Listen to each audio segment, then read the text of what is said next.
ഹരേ കൃഷ്ണ. എറണാകുളം ജില്ലയിൽ ആലുവ താലൂക്കിൽ പാറക്കടവ് ഗ്രാമപഞ്ചായത്തിൽ ചാലക്കുടി പുഴയുടെ കരയിലാണ് തിരുമൂഴിക്കുളം ശ്രീ ലക്ഷ്മണപ്പെരുമാൾ ക്ഷേത്രം സ്ഥിതി ചെയ്യുന്നത്.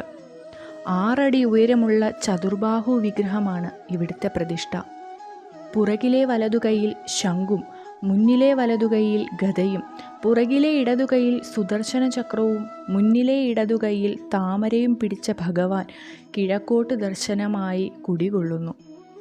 ഉപദേവതകളായി ഗണപതി, ദക്ഷിണാമൂർത്തി, ശ്രീരാമൻ, സീത, ഹനുമാൻ, അയ്യപ്പൻ, ഭഗവതി, ശ്രീകൃഷ്ണൻ എന്നിവരും കുടികൊള്ളുന്നു. പാൽപ്പായസം, കദളിപ്പഴം എന്നിവയാണ് ഇവിടുത്തെ പ്രധാന വഴിപാടുകൾ.